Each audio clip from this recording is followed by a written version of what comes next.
Oiê, seja bem-vindo a esse vídeo. Hoje a gente vai falar sobre um tema assim que é muito importante, que qualquer pessoa que está interessada em alimentação saudável ou que tem qualquer intolerância, alergia, sensibilidade alimentar deveria saber, que é sobre as farinhas sem glúten. Esse é um tema bem importante que eu já falei em outras oportunidades aqui. Tem bastante vídeo falando sobre isso, bastante conteúdo, mas hoje eu quero me aprofundar um pouquinho mais, então vamos lá. Eu sou a chefe Bruna Ávila, sou empreendedora, sou especialista em doces saudáveis e tô aqui para simplificar esse universo para você. Então vem comigo!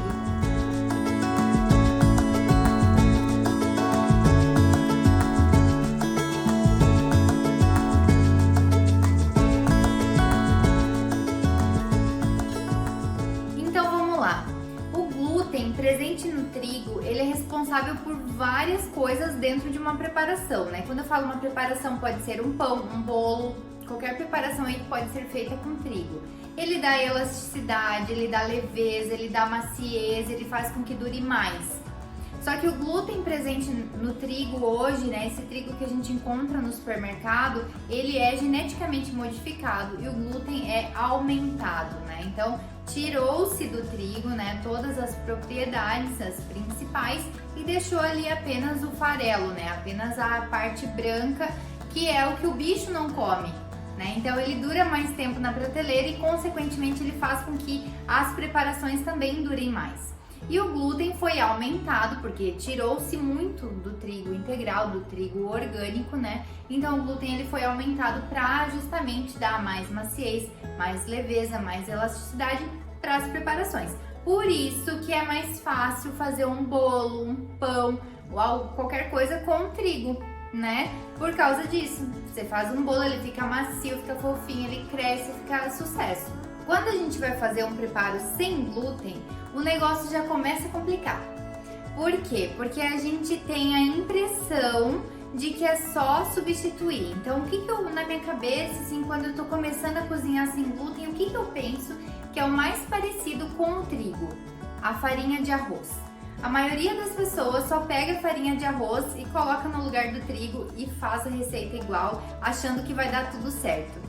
Mas na verdade não dá tudo certo, porque a farinha de arroz, ela não tem proteína, né? Ela é uma farinha, se for a de arroz branco, né? Uma farinha branca, refinada, e ela é seca. Ela rouba a umidade da massa, ela é quebradiça. O glúten, né, que é o responsável por unir, né, a massa, por emulsificar tudo, ele não tá presente. Então assim, não é só trocar a farinha de trigo pela de arroz, não vai dar certo.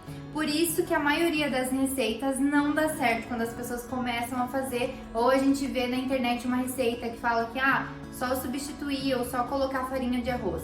Não dá certo, gente. É preciso ter uma combinação de outros fatores. E por isso, hoje existem já bastante relatos sobre farinha sem glúten e a gente já consegue ter um estudo maior de observação do que cada farinha faz dentro da receita e como que a combinação dessas farinhas é capaz de chegar num resultado bem parecido com o do glúten. Então esse vídeo ele vai tratar sobre isso. Eu vou explicar aqui, tintim por tintim, como que funcionam as farinhas e qual é o papel de cada uma e por que a gente deve combinar, tá?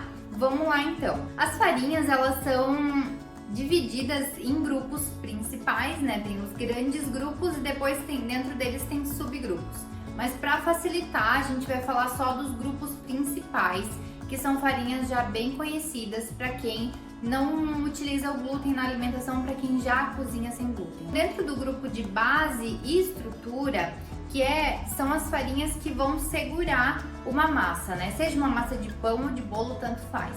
É a farinha que dá a base, que forma a estrutura daquela preparação, né? Então é sempre aconselhável que tenha pelo menos uma dessas farinhas numa proporção dentro da receita. Imagina que se fosse uma parede de tijolos, né? Elas são o tijolo que vai deixar essa parede em pé, elas vão dar estrutura para a massa.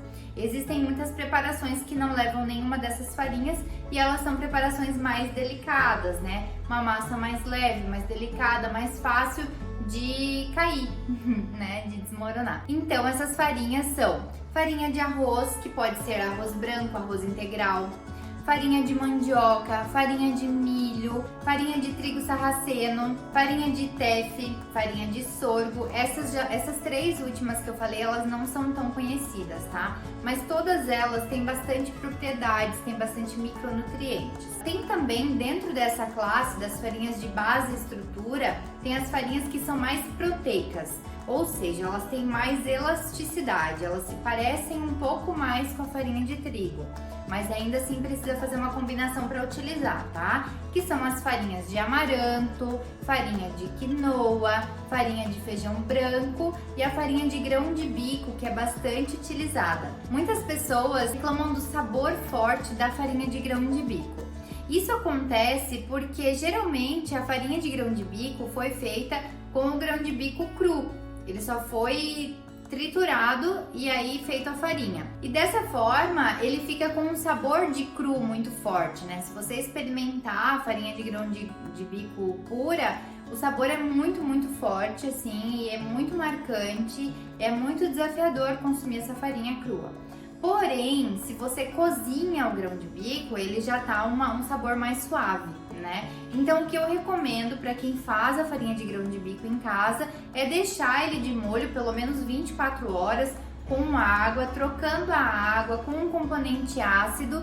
E aí, depois disso, você seca o grão de bico no forno, né, ou numa desidratadora normal. E aí, só então você tritura o grão de bico e faz a farinha dele. Ela fica com um sabor muito mais suave. Mas se ainda assim ele ficar um sabor muito forte para você não conseguir consumir e precisar de uma farinha de grão de bico dentro da massa, você pode utilizar a farinha de feijão branco.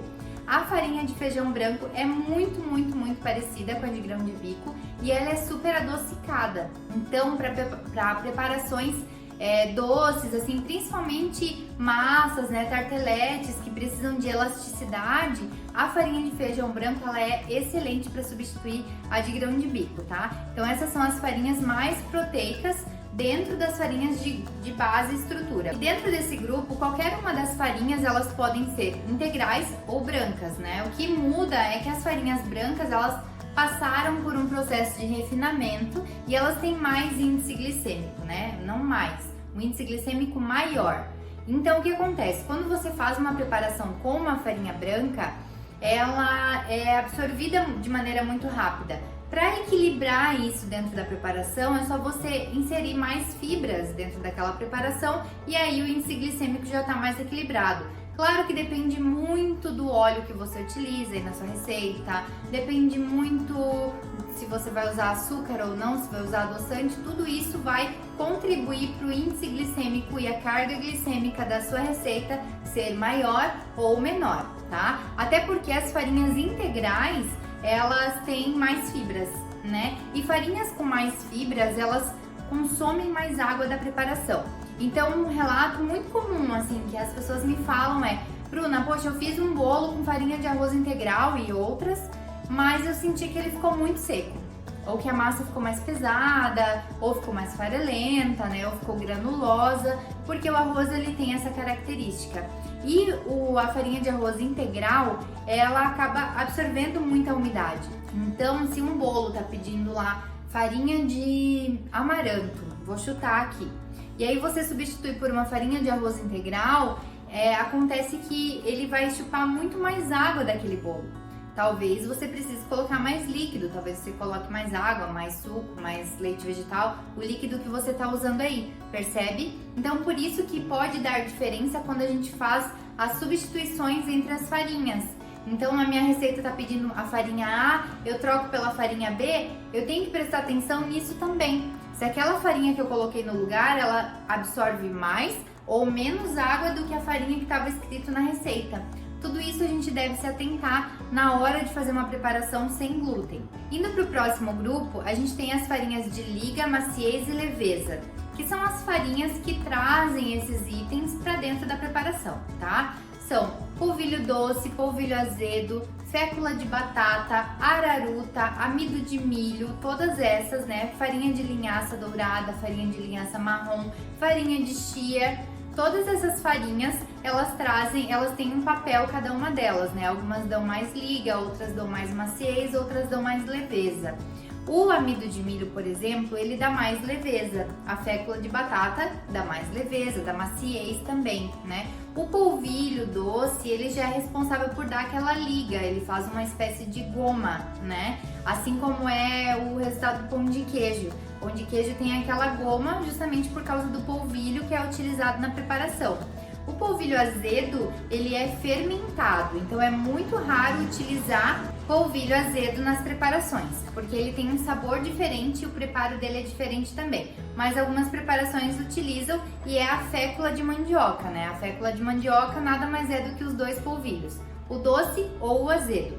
A araruta é um primo que fica entre o polvilho, entre a fécula de mandioca e entre a fécula de batata. Então, se a tua receita tá pedindo, de repente, araruta e você não tem, você pode substituir entre eles, entre o polvilho e entre a fécula de batata, né? A fécula de batata também pode ser substituída pelo amido de milho, porque elas estão todas dentro do mesmo grupo, percebe?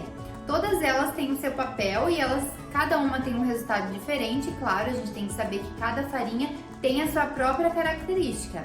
Mas elas estão agrupadas, né, juntas. Então a gente pode fazer as trocas dentro desse grupo de maneira inteligente, pensando, ó, essa farinha aqui ela absorve mais água, essa aqui é mais indicada para tal coisa. Então quando a gente começa a conhecer um pouquinho mais das farinhas, fica mais fácil de entender essas substituições.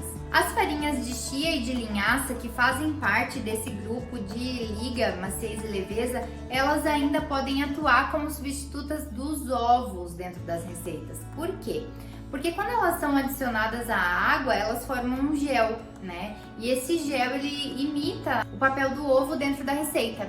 Então, geralmente, né, na culinária vegana é utilizado o gel de chia ou gel de linhaça, que é feito com farinha de chia ou de linhaça, mais água. E esse gel é colocado dentro da receita como se fosse o ovo. Então isso é muito interessante também. Depois disso a gente tem o grupo das fibras, né? Dentro do grupo das fibras estão principalmente, né, o psyllium e a farinha de coco. A farinha de coco há controvérsias. Tem gente que fala que não é farinha, tem gente que, enfim. Eu classifico como uma fibra a farinha de coco e ela tem dois tipos, a branca e a marrom. Mas vamos falar primeiro do psyllium, né, que eu comecei falando sobre ele. O psyllium, ele é uma fibra muito importante para o funcionamento do nosso intestino, só que se mal utilizado dentro da receita, ele pode endurecer. Por quê? Porque a fibra pura, ela vai sugar toda a água da receita, né? Então, se você coloca numa grande quantidade de psyllium dentro da sua receita, ele vai sugar toda a água da receita e vai deixar a sua receita dura, seca, pesada. Então o ideal é sempre respeitar a proporção que está pedindo na receita e colocar o mínimo possível, assim, né? O psyllium, inclusive, pode ser consumido com frutas, com iogurte, tem gente que consome no café da manhã, sabe, por cima dos ovos, assim, para agregar mais fibra na alimentação. Ele é uma excelente opção de fibra. Agora, voltando para a farinha de coco, existe a farinha de coco branca e a farinha de coco marrom. A diferença entre as duas é que a marrom, ela é desidratada por mais tempo, né? Então ela é ressecada no forno. E a branca, ela tem um pouco mais de gordura. Então por isso que a branca é mais fácil de utilizar na cozinha do que a marrom. A marrom, ela pode ser considerada só uma fibra pura. Se você fizer o teste de fazer um bolo com farinha de coco, você vai observar que o seu bolo ele vai endurecer. Conforme a quantidade de farinha de coco que você coloca, ela também vai sugar toda a água da receita. Então é bem importante ter cuidado na hora de trabalhar com farinha de coco, justamente por causa disso, porque ela pode ressecar demais a sua receita. Eu gosto bastante de utilizar a farinha de coco para cookies, porque ele dá uma crocância maior, né? Assim como a farinha de arroz, que também resseca, a farinha de coco, ela resseca muito mais, então para cookies é excelente, tá? Mas eu utilizo bem pouco a farinha de coco nas minhas preparações, justamente por isso, assim, porque ela resseca demais e eu acho que ela não é tão rica, assim, em micronutrientes e em outras coisas que eu poderia aproveitar. Tem outras opções melhores. Agora, ainda dentro desse grupo, tem as farinhas mistas, que são as farinhas de oleaginosas principalmente, né? Existe aí farinha de amêndoas, farinha de macadâmia, farinha de castanha do Brasil, farinha de amendoim também entra nesse grupo. Todas essas farinhas de castanha de caju, né? todas essas farinhas de oleaginosas, elas fazem parte do grupo das farinhas mistas, que são farinhas que têm um percentual de gordura na sua composição, né? Basicamente elas são feitas de gordura. Então elas trazem para a receita mais gordura, elas acabam trazendo mais umidade, são elas as responsáveis por deixar a receita mais úmida e macia, né? Muitas vezes uma receita que é feita com farinha de amêndoas não tem substituição por outra coisa que não seja oleaginosa também, né? Por outra do mesmo grupo. Eu coloco nesse grupo a farinha de aveia. Ao meu ver, ela pode estar tanto dentro do grupo da farinha de estrutura, quanto dentro do grupo da farinha mista, porque ela consegue atuar tanto como uma estrutura dentro da receita, quanto trazendo mais umidade para as preparações. A aveia não tem gordura na composição como as farinhas de oleaginosas, né? Mas ela também dá um resultado muito parecido com uma farinha de amêndoas, dependendo da preparação. Claro que é preciso observar, se a sua receita tem um percentual de gordura e você vai adicionar a farinha de oleaginosa, tem que observar se essa gordura não vai ficar demais. Por exemplo, amendoim tem mais gordura que amêndoa, né? Então, se você vai substituir uma farinha de amêndoa por uma farinha de amendoim, é interessante tirar um pouco de gordura, considerando que mais da metade do amendoim é gordura, né? Então a gente sempre tem que olhar para os ingredientes de uma maneira inteligente para conseguir ter bons resultados na confeitaria sem glúten, principalmente na panificação sem glúten, né? Então sempre observar isso. A aveia, ela não tem gordura. A aveia sem glúten, que a gente tá falando aqui, né? Ela não tem gordura. Então, se eu vou utilizar ela no lugar de uma farinha de amêndoas, eu preciso aumentar a gordura da receita, porque não tá entrando a gordura das amêndoas ali, né? Eu tô tirando a gordura das amêndoas e colocando a aveia. Então, eu tenho que aumentar a minha fonte de gordura também para ficar equivalente no preparo, percebe? Então, sempre que você for pensar em substituir uma farinha de amêndoas, de castanha, de oleaginosa, né, tem que substituir por outra do mesmo grupo de preferência, tá? Ou fazer essa substituição com aveia, aumentando um pouquinho a gordura, mas lembrando que sempre que a gente faz a substituição de um item dentro da receita, essa receita ela vai ter um resultado diferente. Porque por mais parecido que seja o ingrediente, ainda assim ele é diferente do original. E ainda, dentro desse grupo de farinhas, a gente tem a classe das gomas, né? Das farinhas sem glúten, a gente encaixa aí as gomas. Por quê? Porque as gomas são as responsáveis por fazer o que o glúten faria, né? Que é dar elasticidade, ser um aglutinante, né? Ou seja, manter tudo juntinho, evitando que a massa fique farelenta. Quando você vai cortar, esfarela todo o bolo, né? Então é necessário colocar alguma goma para manter tudo juntinho, aglutinar. Dentro dessas gomas existem a goma xantana, o CMC e a goma guar, que são as principais utilizadas aí para fazer esse papel, essa função.